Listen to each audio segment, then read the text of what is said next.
Assalomu qadrli obunachilar.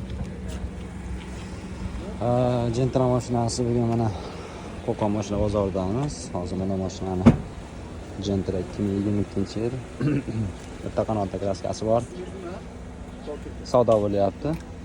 Xudo xolasa hozir savdolarimiz pishib qolaydi.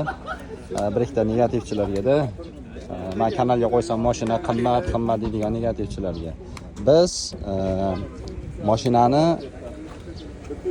narxini qimmat qo'yilmaydi. Faqat o'sha sotiladigan narxidan 50 so'm, 100 so'm raznica qilib qo'yiladi. Sababi mabodo so'ragan joyigadir, bo'lmasa o'zining narxi qo'yiladi.